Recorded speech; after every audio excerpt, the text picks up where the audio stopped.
So good morning, good evening, good afternoon to everyone. We have people joining in from various parts of the world.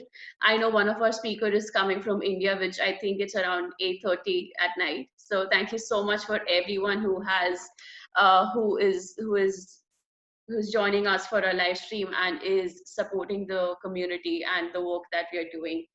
Um, this is our first Q&A session where we'll be asking questions to our weekly webinar speakers.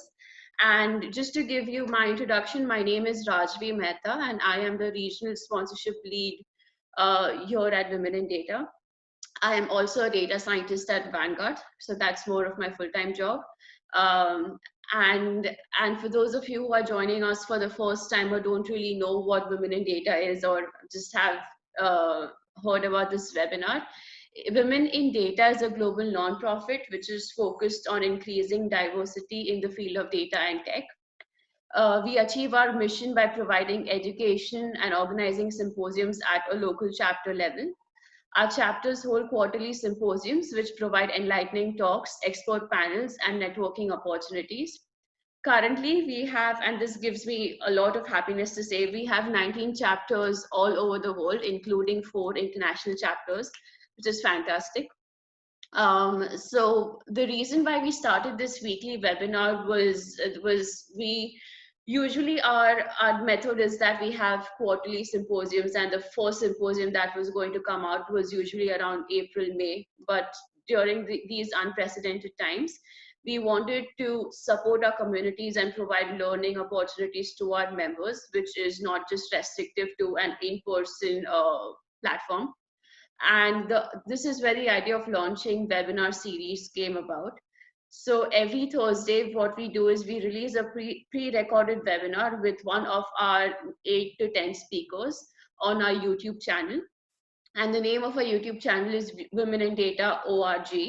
And we talk about various varieties of topics. Our speakers come with subject matter expertise and are global leaders in their own specific field. And we wanted to give our listeners a chance to ask questions to these experts and to connect with them. So I know most of our webinars we have just released 2 webinars so far, and since it's a weekly webinar, we wanted to make sure that we are giving our audience and our listeners to our webinar series some time to just ask questions to the people who the speakers that we have. So let's just a couple of more logistical reminders. I'm sorry there are so many reminders, but since it's a live event, we just want to make sure that we are letting people know about the process that we have. As you can see on your screen, we have vast variety of topics and speakers, and also multiple skills that that these speakers come with. So to maintain a structure of this live webinar, and to make sure that we're addressing all the topics, we'll be dividing our time between 2 parts. The first half of this webinar, we'll be talking about soft skills that are required for being successful in the field of data and tech. And the second half, we'll be talking about the technical skills that are required for being successful. The image that you see on your screen right now will tell you the specific expertise of our speakers. So please refer to it and you can ask your questions in the Q&A section. So before we start with the questions, I wanted to thank our speakers who have made time for this live Q&A event. As I mentioned in the start, we have speakers from all over the world, and our farthest speaker is coming from India. So I am extremely humbled by our speakers' dedication to help us push our mission forward. And on behalf of the entire Women in Data organization, I would like to thank you all. So let's get started with the introductions. Let's go around and introduce ourselves. Let's start with Kelly.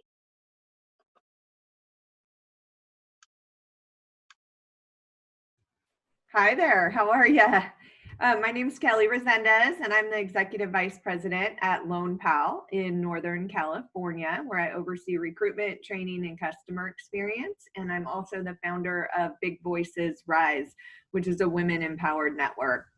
I really try to help people increase joy and reduce self-suffering. Great. Precious? Hi everyone, my name is Precious. I started out as a data analyst in 2008 through the Air Force. We got most of our training on the job, and that was basically learning about stats. We didn't get too much into software, which was at the time Access, Database, Excel, and PowerPoint. But since then, getting out of the Air Force, I got more training through the Master's in Data Science program. Due to graduate here this summer, I'm very excited about that. Currently, I work in private education. I have my own e-commerce business, and I'm training others on the side for BI consulting. Fantastic. Gayatri? I think you're unmute. Yeah, I've unmuted now. But yeah, technical glitches, which just shows that data scientists are not immune to making stupid mistakes. Learning example. So I'm Gayatri Gopalakrishnan, and I'm the founder and the CEO of Ecoformatics, an education company that teaches people how to use machine learning, data science, and AI in general to solve problems related to water, energy, agriculture, climate change, anything related with earth science. As far as my background goes, I have been working at this intersection of clean technology and data science for a long time, 15 years before it was cool. And I've done that as a researcher, as a scientist, and as a startup engineer, data scientist, and most recently, before I started my own company, at Facebook's Sustainability and AI Initiative, where I was the program lead. Shilpa? Hello everyone, this is Shilpa here. I'm an entrepreneur at a very large IT firm, and I have my startup, which is mainly focusing on AI, focused on merchandising and supply chain products and optimization. Growing the startup from a mere concept to almost 500 crores, 30 plus patents, and then we recently won at AI Connects, which is like the Oscars in the AI world. It's been a very enriching experience. Personally, I'm a mother of two very adorable furry kids. I'm a writer, painter, and I last year won the Sponsors Award for Mrs. India Worldwide 2019. Fantastic. And our last speaker, Evelyn.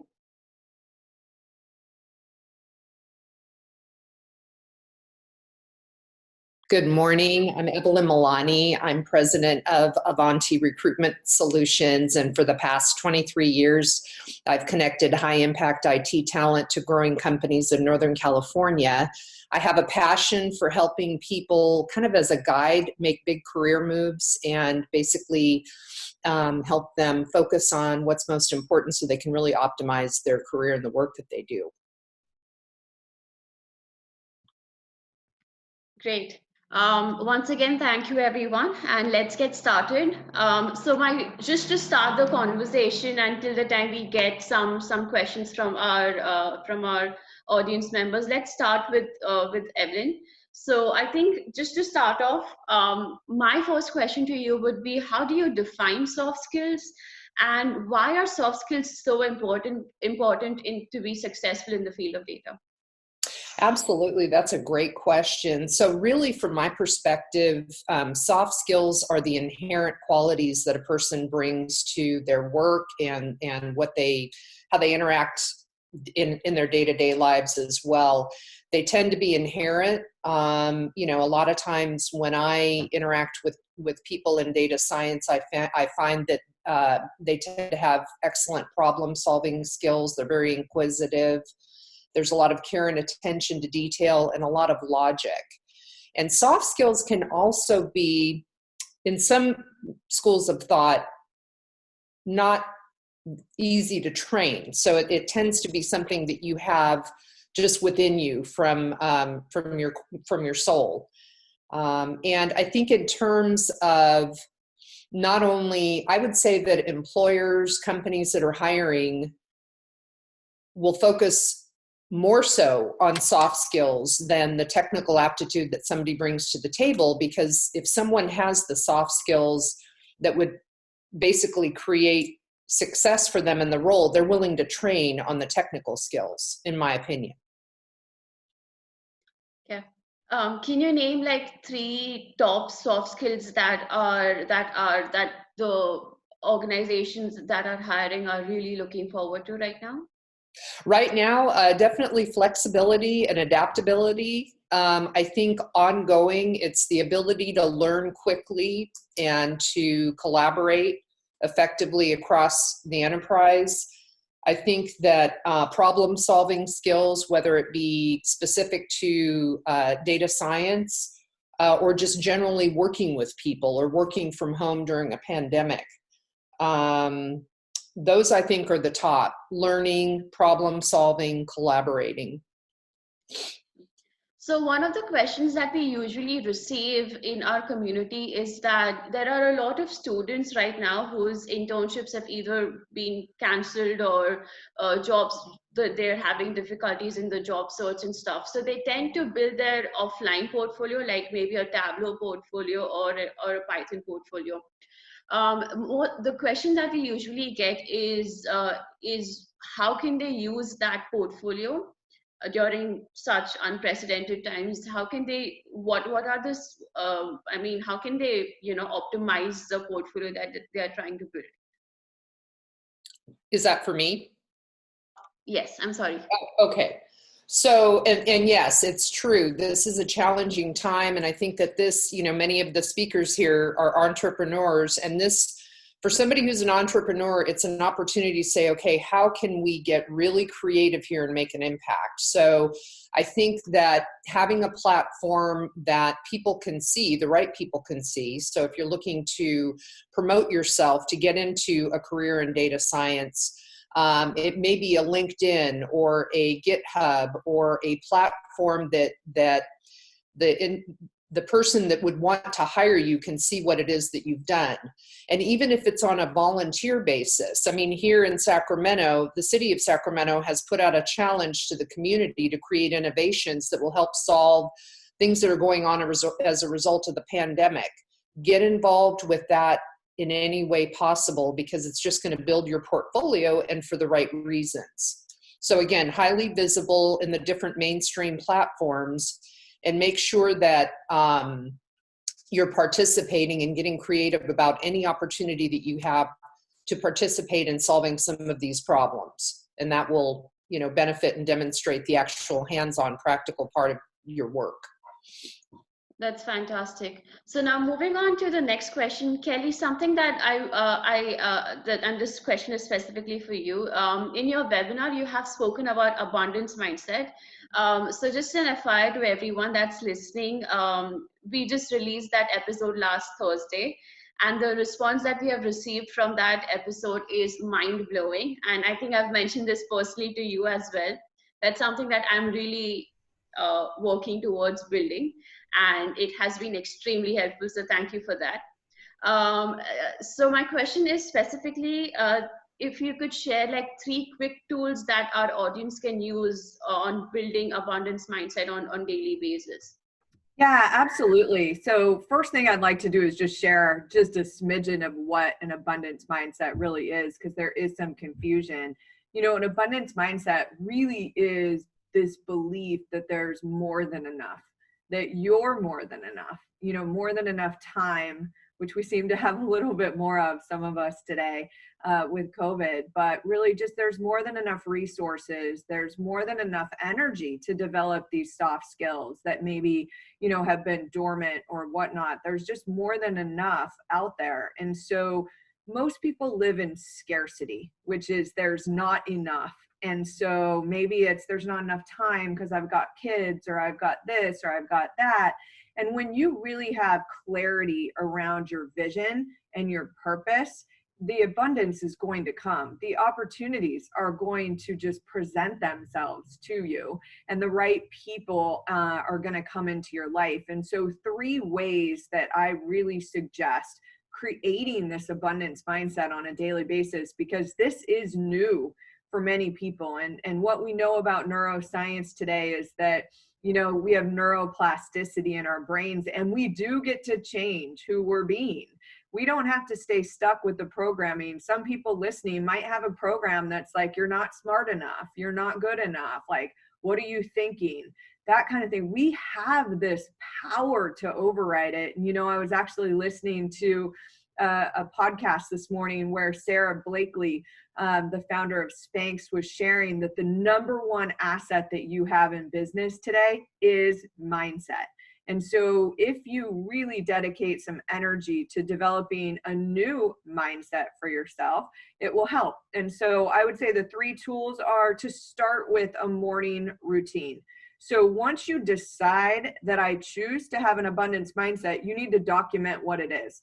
And so I do a morning ritual 365 days out of the year. I'm very faith driven. So it starts with reading the Bible, but then I go into looking at my I am statements, and I look at these things like, I am passionate. I am open to new opportunity. I am a magnet for new creative ideas, things like that. And so you'd start with that morning ritual, because what happens is now your brain is fired up.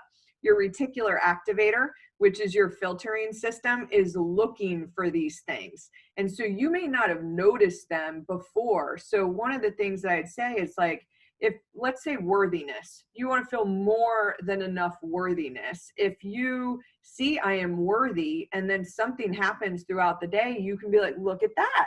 Wow, I am. Wow, this just happened. Somebody dropped me off lunch or protected me or did something like that. The second thing is to really develop what I call kind of a trigger management system. And so you can check it out on my website at bigvoicesrise.com. That's just free for you to look at. But we get emotionally triggered, right? And so scarcity is something that can be emotionally triggered. So if we feel like we don't have enough time, we've got to feel that.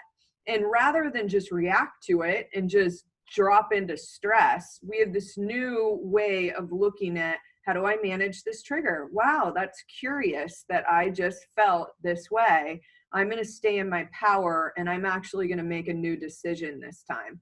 Maybe I need to tell my boss, you know what, I appreciate that. However, I have a priority that I can't move this evening, and so I need to have this deadline pushed back, rather than, oh my gosh, what if I don't do what he's asked? And now all of a sudden your priorities are devastated because you weren't in a position to make powerful decisions for yourself. So get really good at managing these emotional triggers, which scarcity is one of. And then the third thing I would say is be more intentional about being present. So many women believe that we can multitask efficiently. Your brain tells us otherwise. Your brain says, be where you are, because we're feeling beings. For all of us on this call, if we rise into our feminine power, which is really about being, everything's going to work out. Like, we have the power to not only do our job, but think about the impact that it makes on the organization or the world or other things. That's what feminine power brings us. So you have to learn how to be present and sit in feeling a little bit more. Like, do I really love what I'm doing?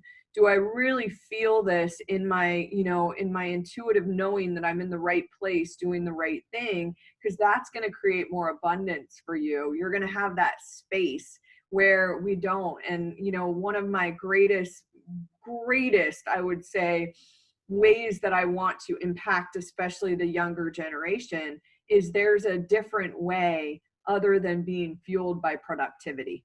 And if you got that type A driver in you, like, yeah, it's a powerful fuel, but it will eventually run out. So let's get fueled by purpose now, be more present in what we're doing, and that will allow us to be able to really stay in that abundance mindset where it's just opportunity flows to me.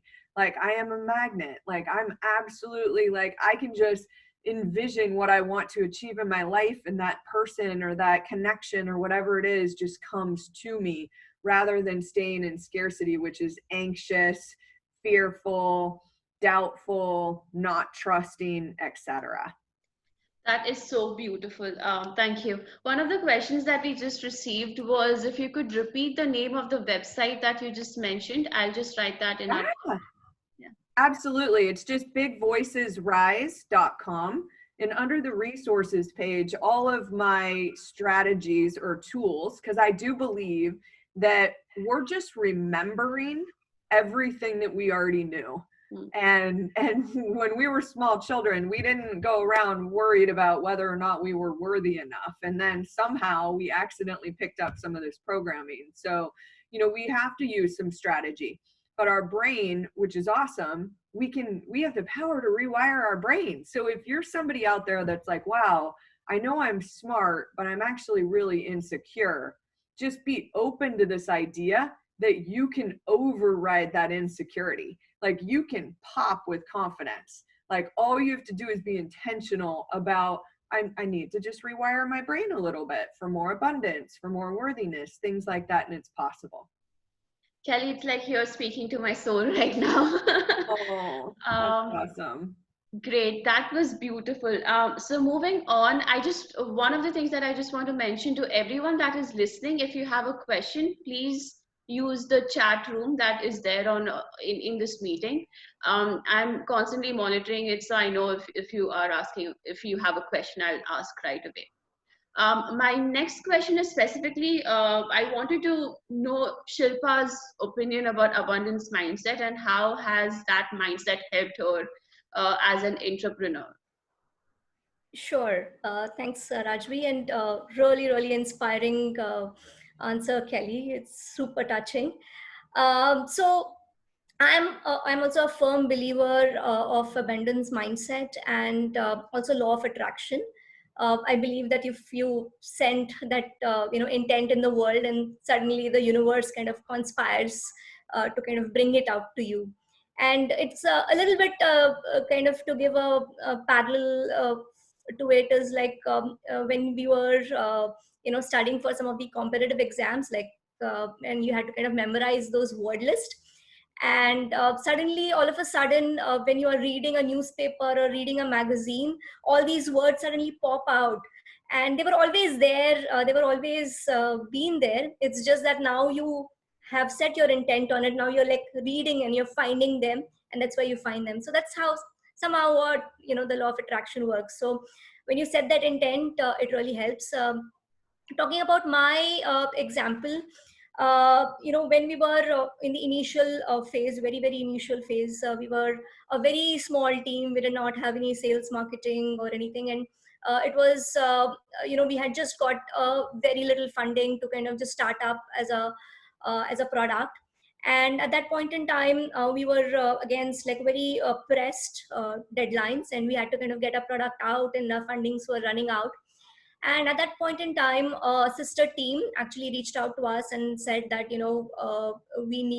needed some of our highly skilled people, and they were super important. Anyways, we were a small team, and we were in stress, and they needed help, and we said like, yeah, why not? And the fundamental that we believe in is essentially skills are something which are built, and they're abundant, and it is it's about sharing, it's about growing together. And we let off that team, and when they went on to help them.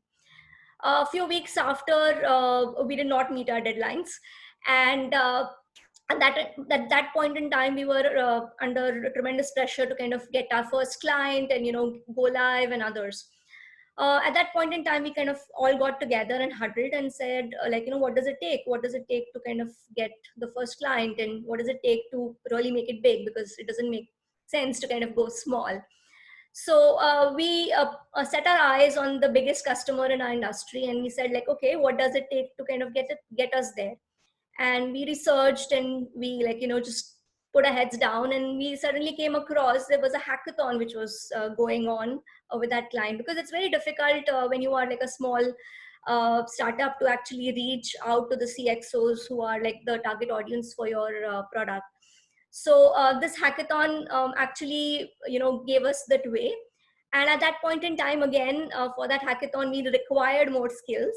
And where did they come from? So they came exactly back from that same team, and then the entire team helped us, and many other team kind of joined hands because they really believed in what we were doing, and that's how we kind of grew. And then then we had our own big team to kind of take that forward.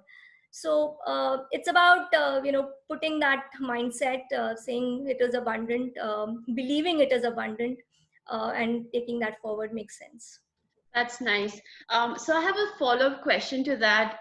As a female entrepreneur or an intrapreneur, do you recommend specific skills that that really helped you in your path, or specific soft skills to be like on point, that help you with on your path of just moving from idea phase to an actual product phase?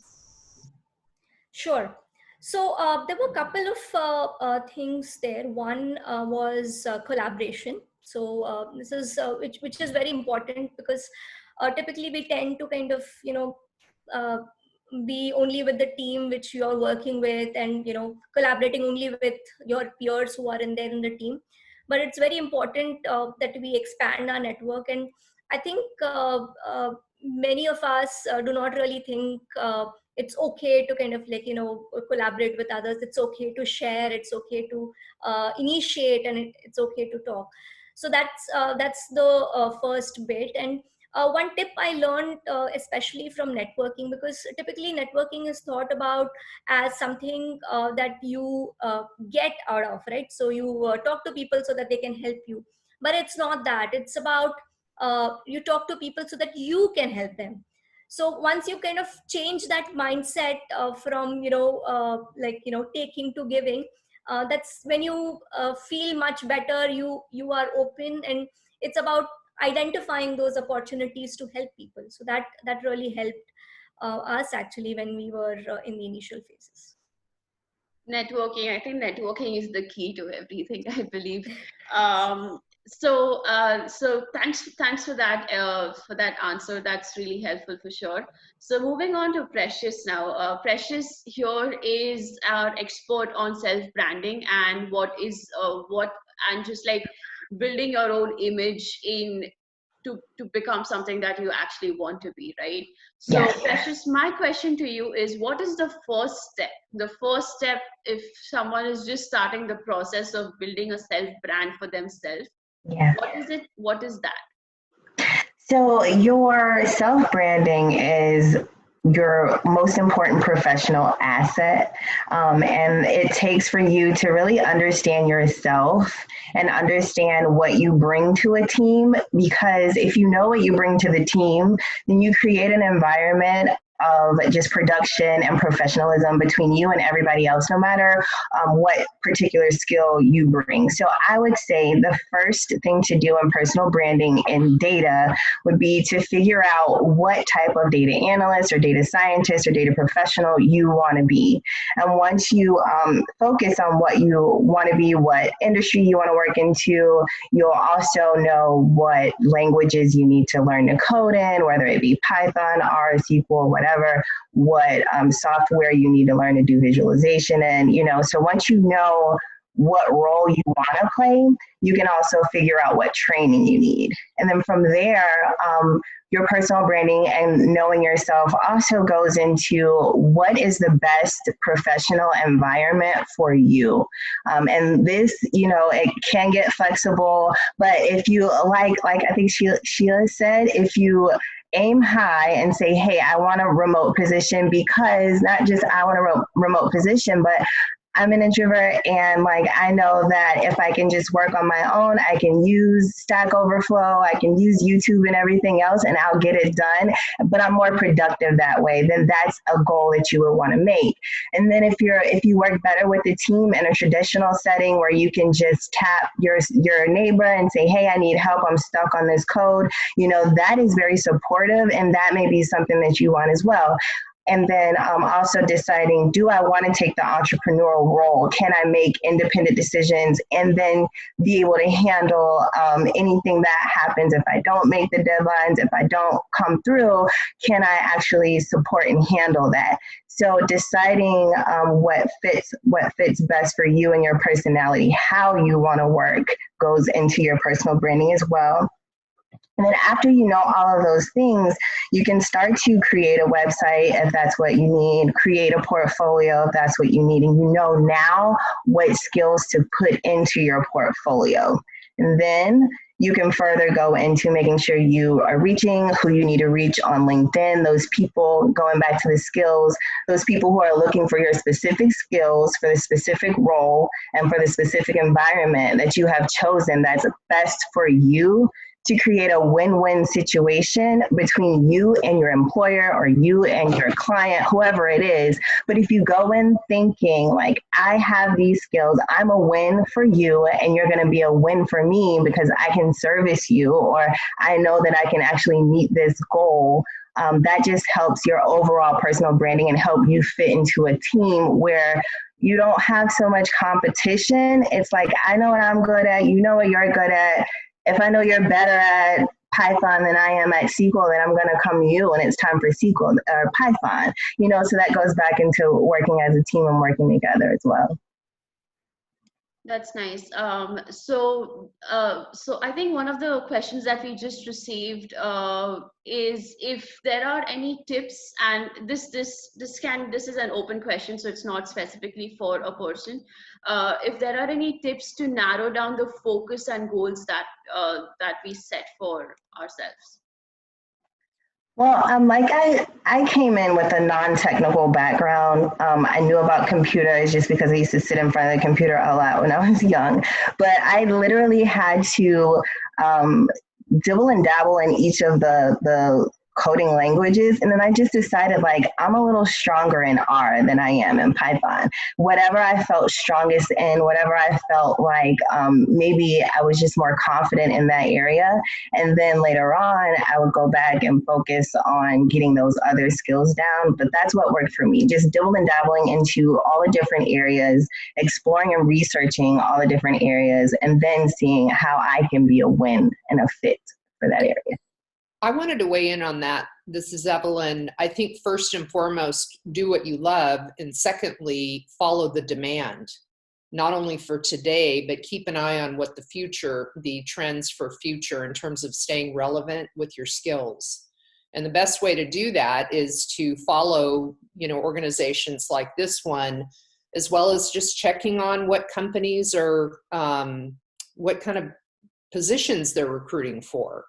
And, just also following trends in terms of reading and articles that are coming out with what the next generation looks like. But always first start with doing what you love. I'd like to weigh in on that as well. And that's partly because in my research and as a technical person, I've dabbled in a lot of fields. So if you ask anyone in the environmental field, they'll be like, why on earth are you jumping from water engineering into agriculture? Why can't you just stay in water treatment? Or if you're why do you want to start going and looking at disaster management and urban sustainability? Why can't they stay together?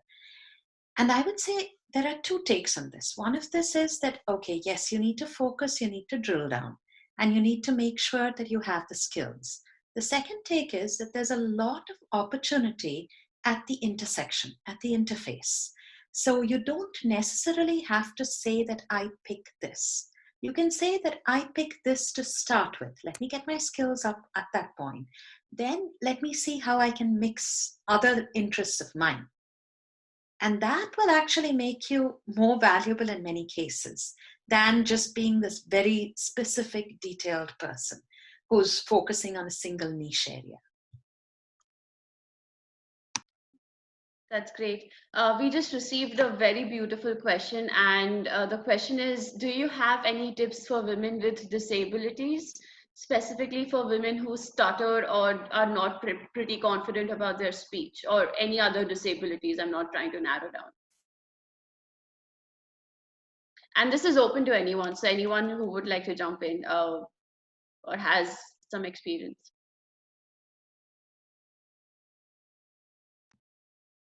Okay, I'll jump in with that. Now, I don't have any experience with a disability in particular, but What I can talk about is what happens after you come back from, say, surgery or some other limitations. And that's not the same as having to live with and deal with the disability all your life. And but it maybe gives you a little bit of a hint as to how you would manage. I think the first thing is that if you're having issues with stuttering or just public speaking in general, a lot of technical work can be done offline. So see if you can find roles that will help you to do 90% of what you need to do on Stack Overflow, writing documents. And I mean, I don't know if you've ever worked in situations, but having solid technical documentation is a goldmine, because most people will just finish their technical work and then it's up for the next person to try and figure out what was going on. So if you're try and leverage what you can do. If you can build solid technical documentation, make that your main focus. If you're having trouble, if you need accommodations, make sure you speak up. Because in most countries, you can't be penalized for wanting some accommodation. So make sure that people know that you need that accommodation to do your job effectively, and make it the focus of, yes, I need that to do my job. And you hired me to do my job, so please help me out with that. So those would be my tips. And I'd love to hear what anyone else has. I'm specifically looking at Kelly to see if she has any specific affirmations that she would like to say. Yeah, I would just say, number one, we have to accept who we are and what skills or whatever it is that we have to bring to the table, and get super confident with what that is. And, being somebody that oversees hiring for Lone Pal, I would tell you that, it's about talent, and you just need to be able to articulate what your needs are if there is a disability that you need to look at. And so it is definitely for us, I mean, we're open to infinite possibilities in hiring. We just need to understand what it is that we need to accommodate. So I would definitely just say one of the best affirmations that I can tell you is that, that we are so powerful that we create our reality.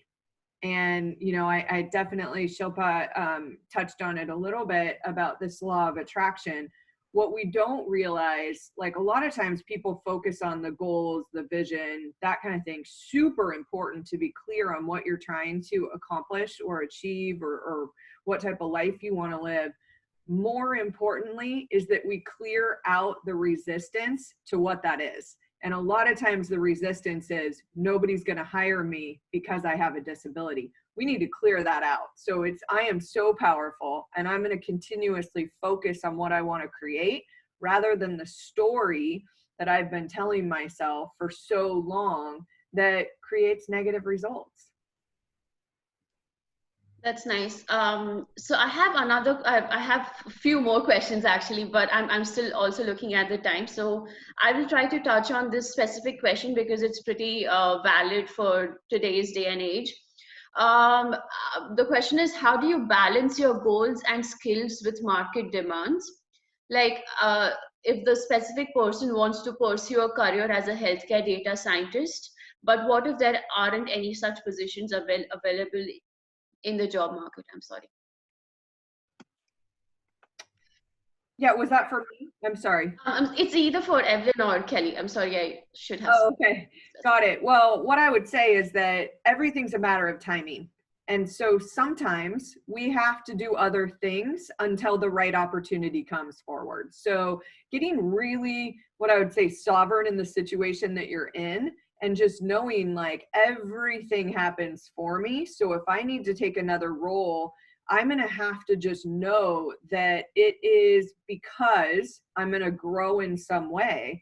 And I'm now going to get to this place where a new opportunity in the future is going to happen. So I would say developing more patience is important, but just being open that, you know what, like, I started as a teller, in a bank branch when I was 18 years old. And little did I know that that was going to open up a 20-year career in mortgage banking, which was going to lead to, being at this, basically fintech company that's trying to revolutionize, you know, green energy financing. And so you just never know. You just have to be open to the possibility that life happens for you. So if there are no open roles today, I wouldn't create anger, resistance, oh my gosh, I've done so much, that kind of thing. Just be open to that next role that might give you greater strengths to really get into what you want to do long term. I wanted to echo that as well in terms of staying on top of the ball in terms of what's going on in that particular industry, because it may not be a traditional data science role that is open or available, but it may be something that is complementary or tied to the industry. And I think it's a good example right now in healthcare. So telehealth was not as mainstream as it is now last year. And there's data that's involved with telehealth. So someone who's interested in getting into informatics or analytics for the healthcare industry may not be thinking of how the telehealth element is making an impact. So how can you stay on top of what's going on in that industry and keep an open mind to be creative with the needs for organizing data in whatever industry it is? So creativity and just really being aware of the industry and the changes within the industry, I think would be what I would advise. I would also advise to pay a lot of attention to the description of the job because there's data analysts, business intelligence, data scientists, data engineer, so a lot of times if you search for the skill itself in maybe LinkedIn or Indeed or whatever, wherever you're looking, and then look at that description to see what's being described, then you can kind of create your own like job title and type that in to see if you get more jobs that fit that description. Yeah, that's Shilpa. Do you have something to add? Yeah, sure. So I would say that job is something, or the role is something that you can carve out yourself. So once you are in a particular role, it's totally up to you of what you make out of it, and it is again how far are you willing to go. So it is always the role is something which you define, and it's not what your company defines, and it's you who decide what you make out of it. So even if you are in a completely different role, there's always an opportunity for you to carve out what you want to do. So I would say just keep your minds open. That's wonderful. So I have one last question for the soft skills part, and then we'll move to the technical skills. And this is, it's a mix of two people who have asked different but similar questions. The question is, if this is a good time to go back to school, especially with the economy being down, and if anyone could recommend online master's degree or online technical programs for data science. I think this would be more specific to Precious or Evelyn or Kelly or anyone else. Yes, so I'm in an online master's degree right now with the University of Maryland, their online school. It's been 3 long years, but you go over everything from SQL to Python, R, chatbot development. It's really good. Their program is great. I can't recommend anyone else because I haven't gone through them, but we use a lot of datacamp.com. I think there's a question coming up about training, so I'll talk more about that. But yeah, University of Maryland is really good, and then you can also use your peers. If like college is great, college is wonderful, college is expensive, so when you ask like is it the right time, it just depends on your finances and if you're able to finance that. But your peers can teach you a lot. The people that you work with can teach you a lot. And then just getting certifications can teach you a lot. I love how you went. College is great. It's wonderful, but it's also expensive. It's true. Anyone else? Yeah, I would like to add to this. Coursera is again another good source to learn about data science and engineering courses. There's a whole segment on that, which is really, again, very deep, and you learn from the best. So again, that's something that you could opt for, and they have both like the certificate and the non-certificate options. So I think that's a very good source to learn. Okay. Going to chime in here, Rajvi, and Yes, just add of to course. that, Go ahead. is that grad school in general, graduate degrees have usually been seen as a good way to wait out recessions, because if it's a way to upgrade your skills plus get the degree with the alliances. So there are a lot of universities that will be looking for positions. But be aware that just because you find a position, it's not necessarily what you want to do after that. So I would echo everybody else in saying that look at what skills you need. Look at if you're unemployed and you have, or you're looking at being laid off and you want to wait out the recession. By all means, go ahead and get a graduate degree. It'll only add to your marketability in many cases. And online degrees, I'm going to add one for University of Berkeley, which has an online program for data science, if anyone's interested. And they're pretty good. Great. Great. So moving on to the technical skills part of this conversation, Shilpa, let's start with you. So as a manager, are there any specific technical skills that you look for while you're hiring? Do you have like unique specific expertise on one tool, or would you prefer having a more generalized knowledge on every tool that's out there? Sure. So, as I said earlier, we firmly believe that skill sets are something which could be acquired. So we hire for the smile. But having said that, when you as start looking out for somebody in the data science role, and typically the job description goes with like you need to have a PhD, and then you need to be an expert in Python, and then you need to have a Java skill, and you need to know like Spark, and then you have to be an excellent at soft skills, an excellent orator, and everything else. And sometimes as one of my mentors says, that it is like almost like finding a husband for Draupadi. So just to give a context on this, Draupadi is a Indian mythological character, and she had kind of asked for a boon from gods, saying that she wants a husband with all the best qualities in the world. He has to be a warrior. He has to be strong. He has to always speak the truth, and he has to be handsome.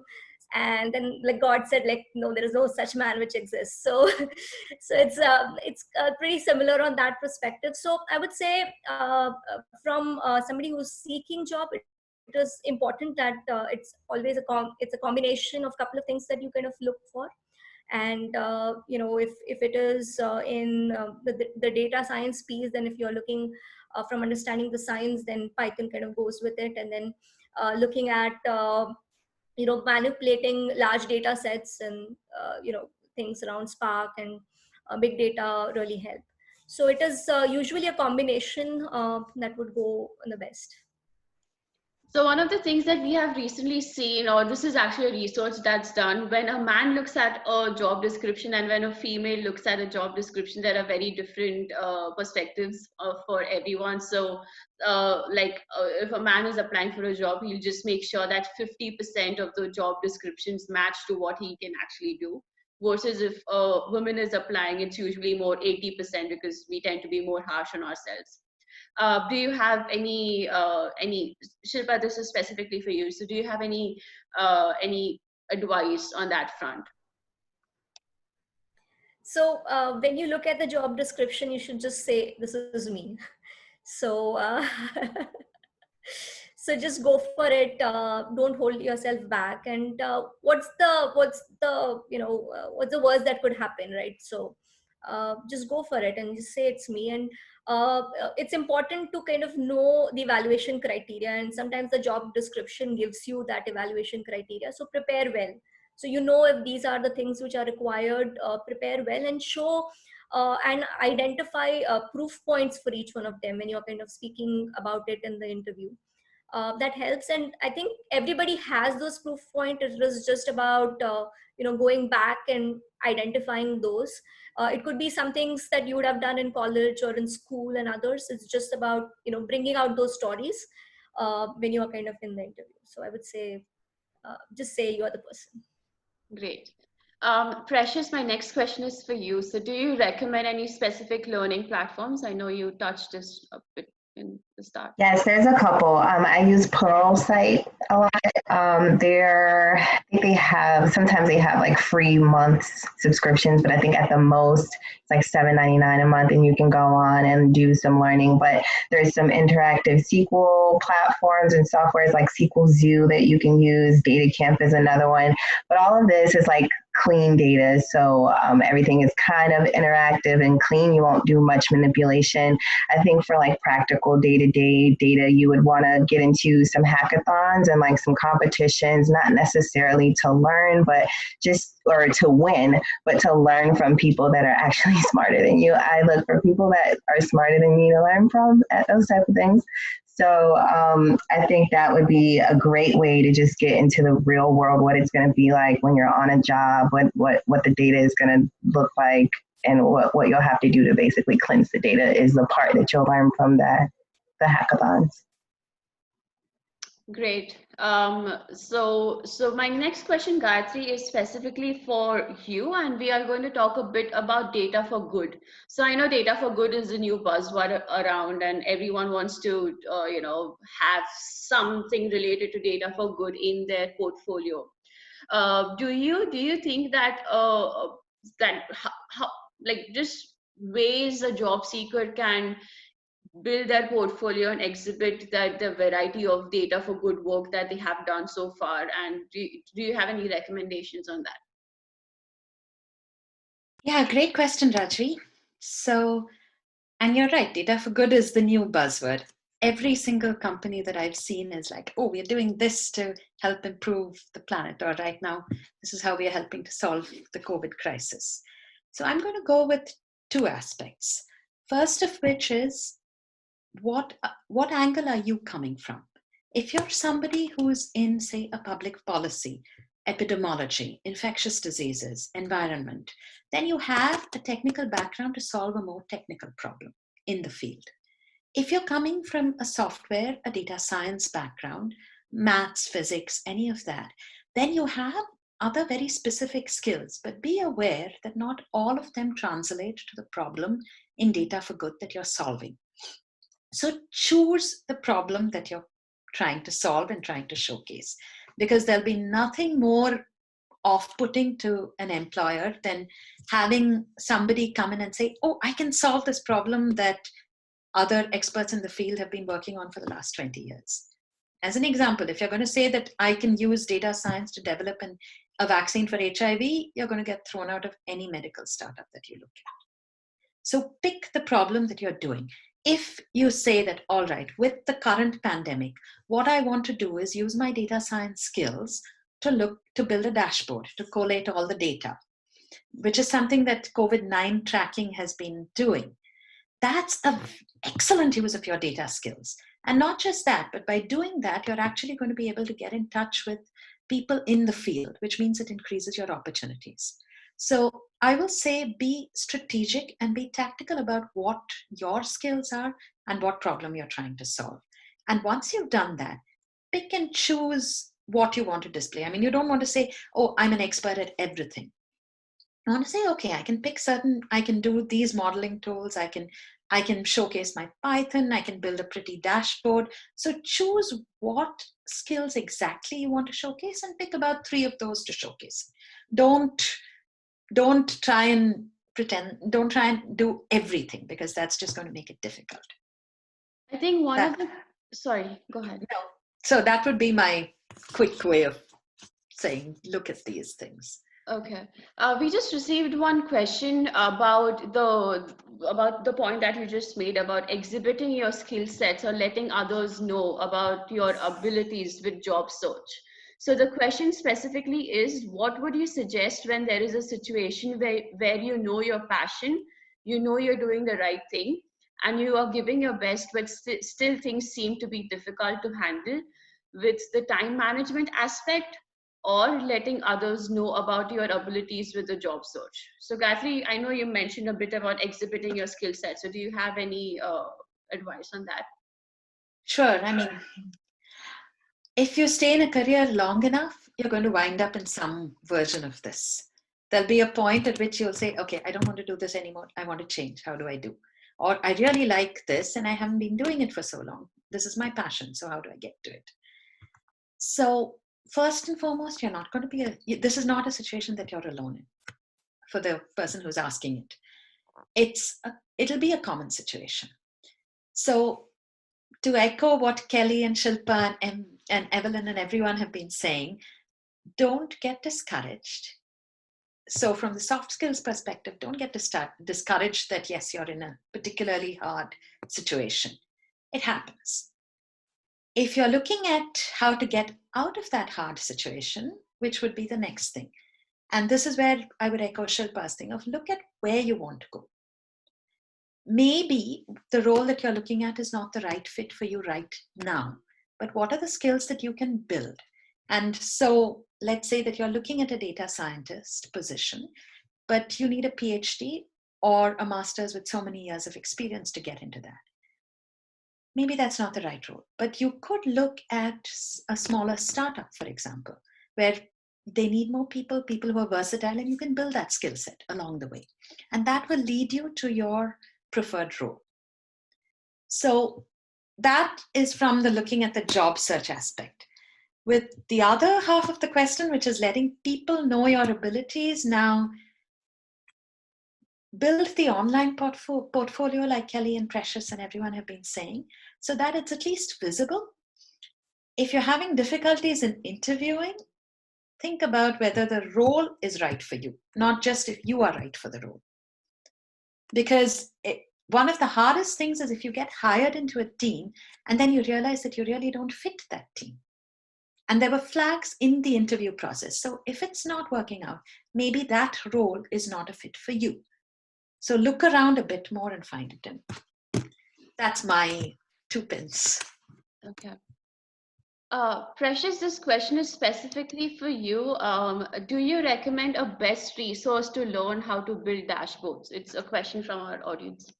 Yes, of course. So like the major softwares like Tableau, they have all kinds of tutorials where they'll teach you different ways of using their data binning, any types of visualization techniques. They have tutorials for almost everything on their website. So that's really good. And then so does Power BI. They have the same thing.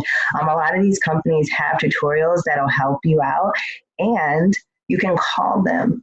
If you're really like stuck on something or you want to do something, they have support teams that can help you through a visualization. Let's say you're an entrepreneur and you're on your own, there's nobody to turn to for training. You can always just call them and they'll help you.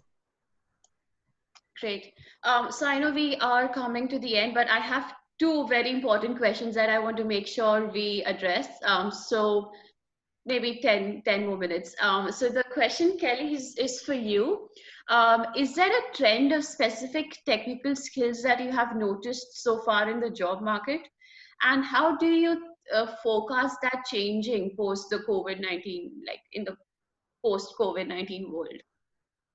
Yeah, I mean, COVID has impacted everybody a little bit differently, and definitely having super self-managed people is important because we're not at that same level of accountability as we would be if we were in the office. But what I would say is that there's not one per se, but what I'm seeing is that we want to become at levels of mastery before we move on to something else. Because I know in hiring myself, I really want people that have expertise in one area rather than this broad, generalized kind of focused. And so that's something that we've really, for my company, we're looking for people that have financial technology, technical skills, and appreciate the compliance requirements of how important the data is or anything like that. And so I would say that just there's so many people that believe that they have to do everything. And so then what we get is we get career dabblers, right? They dabble because maybe they get bored. Well, that's not what we want. We want people that are laser focused and really have gone deeper in one area before they introduce a new technical skill or whatnot. And so that would be there's not one per se, and Evelyn would attest to this because I get to work with her pretty regularly. I don't go deep on the tech stuff. I'm more focused on the character and the person and their level of expertise in a certain area. Okay, so moving on to Evelyn, this is a follow-up question to what Kelly just said. As a hiring manager, do you see that there's going to be a change in the hiring and the onboarding of professionals post COVID-19? I think it's going to be really interesting to see what happens when things really start settling down in a meaningful way. I think that what companies have learned through this pandemic is that many companies that weren't comfortable with teleworking now are, and many companies, including mine, that were challenged with bringing brand new people on board and not being able to be with them on their first day at work, has brought us all into being more creative and kind of stepping out of the box, so to speak, even very traditional industries like the banking industry. So I think it's going to be flexibility, and in terms of not really knowing what it's all going to shake out next year at this time. Are people going to be working from home? And how can we leverage video conferencing or who knows what to make sure that when you bring a new person on board, they feel comfortable, they're engaged, they feel like they know what's going on, and they don't feel lost or isolated.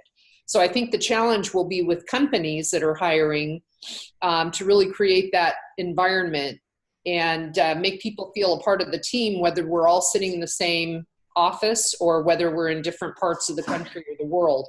I did want real quickly to tie into what Kelly had mentioned before. What we're seeing a lot of demand for is more platform development, more cloud, and then all of the elements that go with that, big data, NoSQL, full stack, and a lot of APIs, so connecting systems to one another. And I think especially in healthcare, hopefully we're going to see that in a secure way where healthcare providers, people in the industry can interact for better patient outcomes. So those are the trends that I look at. And then what we do with all of the data that we get from telehealth, and because a lot of those are going to be pictures as opposed to data. So it's something to kind of think about, just looking into the very near future. That would be my take on it. That's really helpful. Kelly, one of the reactions that we received from your previous answer was, isn't that super discouraging for someone who's in career transition?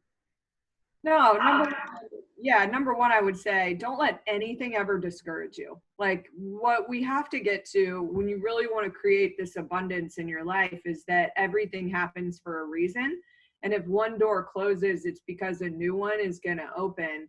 And it's not to say that every company is looking for that same thing. We will have junior level type positions that open up in different areas, but it just depends on the company and the company's initiatives and whatnot. And so I would just recommend that what you don't do is just constantly lose focus. A lot of people crave uncertainty, and they don't realize that uncertainty sabotages their success in business, because they're constantly getting bored, and so then they move on and they move on. Well, if I see 10 roles on a resume in the last 10 years, I'm gonna know that this person's probably created that.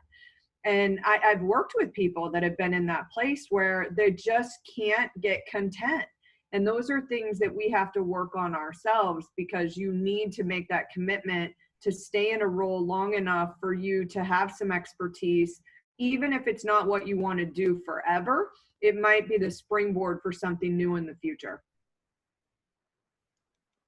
Okay, and we're just coming up on time, so I just want to close this webinar with one final question, and we can just go around the virtual room that we have. And I just want to ask everyone if they are seeing any changes happening within your specific industry that you're working with. I know we are coming from very different industries, but we are working in data. That's what connects us.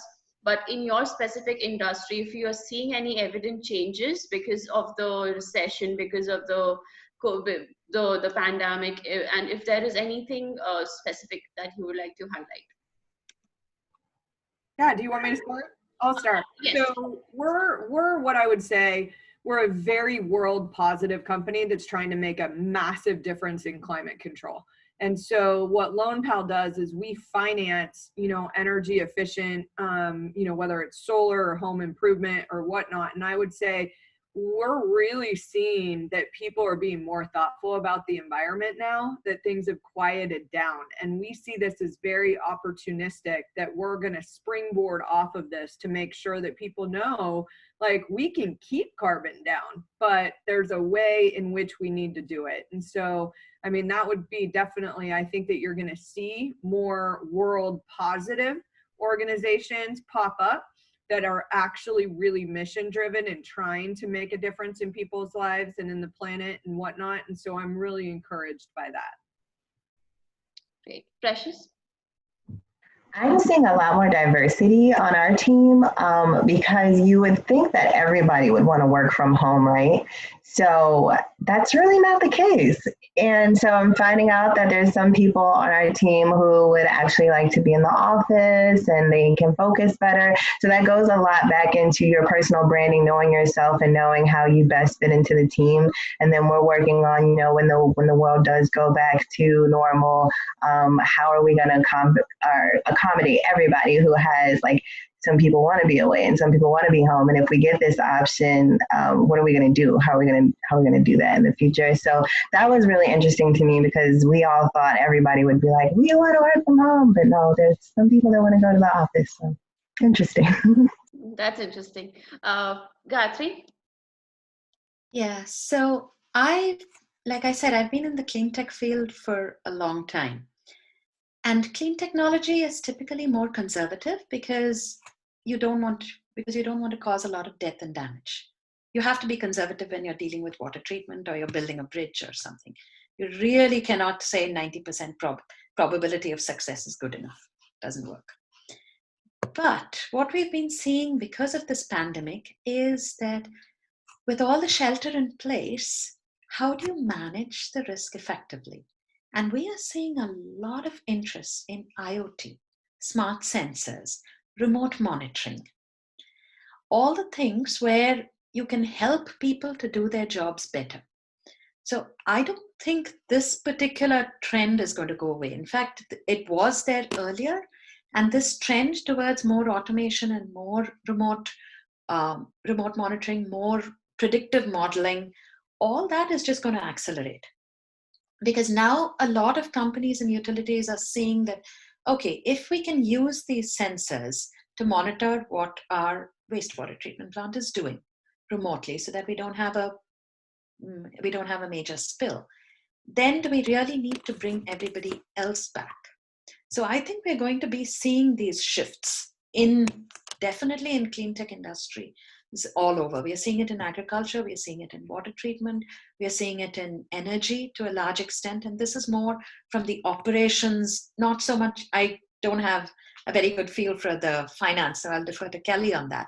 But definitely from the operations, from the management, from the science part of it, you're seeing a shift that's accelerating. And I would say that if you wanted to get in to any of those fields, this is a good time to start getting in on the ground, because you would be one of the few people who can look at how to solve those problems. That's interesting. Shilpa? Shilpa, I think you're on mute, Shilpa. Okay, sorry. Yeah, to pivot on Kelly's point on abundance, we are seeing kind of an abundance of skill set. Like earlier, we were limited by the teams being co-located, because it's difficult to have like a team which is co-located in the office and then somebody who is remote. It's just difficult logistically. But now, those borders don't matter, because now you can have somebody sitting very remotely, could be a part of your team, and you all work very well together, and because everybody's remote, and it just works fine. So it essentially opens a whole new world of new skill sets that you can have on the team. The second, from a customer perspective, also we are seeing a lot of customers more open to adopting technology because of a lot of these disruptions which are happening around the globe. We are finding customers more amenable, and as Gayatri talk about IoT in clean tech, similarly IoT in supply chain and in merchandising and other places. We're seeing a lot of that traction going around, and customers being open for it. Great. And finally, Evelyn. I'm sorry, what was, Sorry, I was just asking if you've seen anything, if you'd like to add anything to what everyone has just said about the changes that you're seeing in your specific industry because of the. And I think it goes back to my comment before. I think that companies are looking at more cloud computing and platform-based technologies to provide their services to a broader audience, and the technical skills that go with that. So definitely. Great. So thank you everyone for being so patient. I know we are way past our 1 hour mark, but I think this was a fantastic webinar and a fantastic Q&A, just because we went 15 minutes beyond our time. That's my level of like benchmarking. So first of all, thank you to everyone, to the speakers, for just sharing your knowledge, and this has been fantastic. I've been looking at the questions and the response that we have received. I think everyone has really enjoyed this Q&A. So thank you so much for the help, and thank you to our audience as well. I know it's a Monday and we are all over the world, so thanks for being there, for being patient with any technical difficulties, stuff like that, and we really hope to see you guys around. And keep an eye out for the YouTube the webinar releases. The next one is coming this Thursday. So thanks everyone. Take care. Bye bye.